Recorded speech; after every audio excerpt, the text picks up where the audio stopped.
அனைவருக்கும் வணக்கம். நான் நந்தினி. திருப்பரங்குன்றத்தில் என்ன நடந்துட்டு இருக்கு? திருக்கந்தர் மலை, சிக்கந்தர் மலை ஆனது எப்படி? இந்த பிரச்சனை எங்கு தொடங்கியது?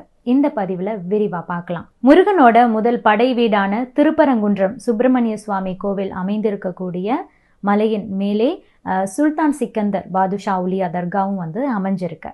இவ்வளவு நாட்களாக முஸ்லீம் மக்கள் எப்போதும் போல தர்காவுக்கு போயிட்டு வந்துட்டு தான் இருக்காங்க. இந்து மக்கள் முருகன் கோவிலுக்கு போயிட்டு வந்துட்டு தான் இருக்காங்க. எப்போது பிரச்சனை ஆரம்பிக்குது அப்படின்னா, கடந்த மாதம் இந்த தர்காவில் கந்தூரி கொடுக்கறதுக்காக ஆடு சேவலோடு ஒரு இஸ்லாமிய குடும்பத்தினர் வந்திருக்காங்க. அவங்கள காவல்துறை தடுத்து நிறுத்தியிருக்காங்க. அப்போது தான் பிரச்சனை ஆரம்பமாகுது. ஜனவரி 5ஆம் தேதி அதை முன்வைத்து ஒரு போராட்டம் நடக்குது. எங்களோட வழிபாட்டு உரிமையை நீங்கள் தடுத்து நிறுத்துறீங்க அப்படின்னு சொல்லிட்டு திருப்பரங்குன்றத்தை சேர்ந்த ஜமாத் நிர்வாகிகளும் அங்கிருந்த முஸ்லீம் லீக், SDPI போன்ற அமைப்புகளும் அப்போதே போராட்டத்தில் குதிச்சிடுறாங்க. தர்காவில் முஸ்லீம்கள் தொழுகை நடத்துறதுக்கு போலீஸார் அனுமதி மறுக்கிறாங்க அப்படின்னு சொல்லி தான் ஆர்ப்பாட்டத்திலே ஈடுபடுறாங்க. மாவட்ட நிர்வாகம் என்ன சொல்லுதுன்னா, தர்காவுக்கு நீங்கள் வழிபட போகிறத யாரும் தடுக்கலை, ஆடு கோழி இதெல்லாம் கொண்டுட்டு போகிறதான் நாங்கள் வேண்டான்னு சொல்கிறோம் அப்படிங்கிற ஒரு அறிவிப்பை கொடுக்குறாங்க. அப்போது தான் அங்கே இருக்கக்கூடிய இந்து மக்களும் இந்து அமைப்புகளெல்லாம் என்ன சொல்கிறாங்கன்னா, திருப்பரங்குன்ற மலை மீது உயிரினங்களை பலி கொடுக்கறதையும் அசைவம் சாப்பிட்றதையும் அரசு தடுத்து நிறுத்த வேண்டும் அப்படின்னு சொல்லி கேட்குறாங்க. போராட்டத்தில் இறங்குறாங்க. அப்போது தான் பிரச்சனை பெரியதாகுது. ஆக பிரச்சனை தொடங்கினதுக்கு அப்புறமா கடந்த 18ஆம் தேதி ஆடு கோழியோட கந்தூரி விழா நாங்கள் நடத்த போகிறோம் அப்படின்னு சொல்லிட்டு இஸ்லாமிய அமைப்பினர் ஒரு அறிவிப்பை வெளியிடுறாங்க. அதை எதிர்த்து இந்து முன்னணியினர் அங்கு திரள்றாங்க.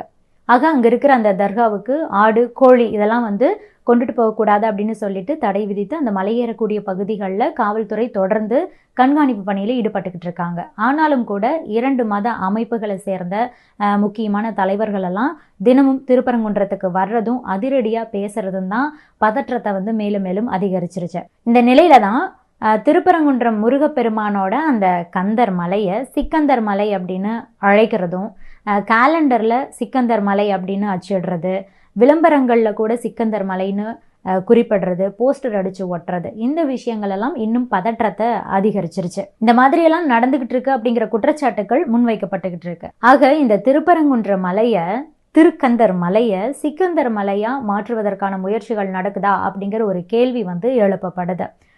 திருப்பரங்குன்ற மலை பார்த்தீங்கன்னா முருகனுக்கான மலை. அதில் எப்படி சிக்கந்தர் கோவில் வந்தது அப்படிங்கிறதையும் நாம் தெரிஞ்சுக்கணும். கடந்த 2000 ஆண்டுகளுக்கு மேலாகவே பார்த்தீங்கன்னா அங்கே இந்து வழிபாட்டு முறை தான் பின்பற்றப்பட்டுக்கிட்டு இருக்கு. அதுவும் சைவ வழிபாட்டு முறை தான். அந்த மலையை இந்து மக்கள் புனித தலமாக கருதுறாங்க. அந்த புனித தலத்தில் சிக்கந்தர் தர்கா அப்படிங்கிறது கடந்த 200 ஆண்டுகளுக்கு முன்பு தான் வந்திருக்கு. சிக்கந்தர் அப்படிங்கிற ஒரு மதகுரு இறந்து போகிறாரு. அவர் ஒரு போராளி அப்படின்னு சொல்லிட்டு அவரை அடக்கம் பண்ணுறதுக்கு ஒரு இடம் வேணும்னு கேட்குறாங்க. அப்போது தான் அங்கே இருந்த இந்து மக்கள் பெருந்தன்மையோட அவரை அடக்கம் பண்ணுறதுக்கு இடம் கொடுக்குறாங்க. அப்படித்தான் மலையில் அந்த இடம் அவங்களுக்கு வழங்கப்படுது. அந்த மாதிரி தான் இந்த சிக்கந்தர் தர்கா அப்படிங்கிறதே அங்கே வருது. அப்படி அங்கே அந்த தர்காவுக்கு போகக்கூடிய சில சமயங்களில் அசைவ உணவுகளை அப்பப்போ எடுத்துகிட்டு போகிறதையும் கூட வழக்கமாக தான் வச்சுட்டு இருந்திருக்காங்க. இருந்தாலும் கூட அதை யாருமே கண்டுக்கலை. எப்போது பிரச்சனை வருது அப்படின்னா, கார்த்திகை தீபத்தன்னைக்கும் அதற்கு அடுத்த நாளும் அந்த டைமில் நாங்கள் ஆட்டுக்குட்டியை கொண்டுட்டு போவோம், அங்கே அறுப்போம் அப்படின்னு சொல்லிட்டு பேசுகிறாங்க. இது அங்கே இருக்கக்கூடிய மக்களுடைய உணர்வுகளை தூண்டக்கூடிய விதமாக அமையுது. அப்போது தான் போலீஸார் என்ன சொல்கிறாங்க, நீங்கள் அங்கே போகக்கூடாது அப்படின்னு சொல்கிறாங்க. நீங்கள் எப்படி எங்களுடைய வழிபாட்டு முறையை தடுக்கலாம் அப்படின்னு அவங்க கேள்வி கேட்குறாங்க. இதனால் பிரச்சனை வெடிக்குது. அப்போது அவங்களுக்கு ஆதரவாக சில கட்சிகள் இறங்கி போராட்டத்தை ஆரம்பிக்கிறாங்க. இதுக்கு இந்து மக்களும் போராட்டத்தில் இறங்குறாங்க. இது பற்றி வேலூர் இப்ராஹிம் என்ன சொல்கிறாருன்னா, அந்த மலை பெரும்பான்மையாக இந்துக்கள் வழிபாடு நடத்தக்கூடிய இடம். அந்த இடத்துல போயிட்டு அதுவும் அவங்களுடைய புனித நாள் அன்னைக்கு நாங்கள் கோழி அறுக்க போகிறோம் அப்படின்னு எதுக்காக சொல்லணும்? அவங்களே எதையும் கண்டுக்காமல் பெருந்தன்மையோட தான் இருக்கிறாங்க. நாம் எதுக்காக அப்படி செய்ய வேண்டும்? அப்போதே அதை பேசி முடிச்சிருக்க வேண்டிய ஒரு விஷயத்த SDPI மாதிரியான கட்சிகள் ஓட்டுக்காக, அரசியலுக்காக போராட்டங்கள் பண்ணி மக்களோட உணர்வுகளை புண்படுத்தி மத கலவரத்தை உருவாக்கிட்டு இருக்காங்க அப்படின்னு சொல்லியிருக்காரு வேலூர் இப்ராஹிம். இன்னொரு பக்கம் பாருங்கள், மனிதநேய மக்கள் கட்சியுடைய மாநில பொதுச் செயலாளரும் மணப்பாறை MLAவுமான அப்துல் சமத் அவர் என்ன சொல்லியிருக்காருன்னா, கட்சியினரோட திருப்பரங்குன்ற மலைக்கு தர்காவை பார்வையிட்டிருக்காரு.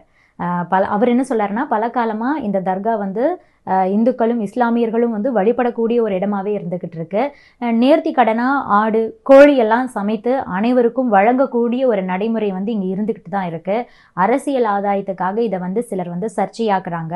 இது சிக்கந்தர் மலை அப்படின்னு சொல்லிட்டு தகவல் அறியும் உரிமை சட்டத்தின் மூலமாகவே பெறப்பட்டிருக்கு. வடமாநிலம் மாதிரி தமிழகத்தையும் மாற்றுவதற்காக சிலர் முயற்சி பண்ணுறாங்க. தர்காவுக்கு வர்றவங்களை வந்து சோதனை அப்படிங்கிற பெயரில் வந்து துன்புறுத்தக்கூடாது. 1920களில் இந்த தர்கா பற்றி நீதிமன்ற தீர்ப்புகள் எல்லாம் வந்து எங்ககிட்ட இருக்குது அப்படின்னு சொல்லிட்டும், சிக்கந்தர் மலைன்னு தகவல் அறியும் உரிமை சட்டத்திலேயே இருக்குது அப்படின்னு சொல்லிட்டு போயிட்டாரு.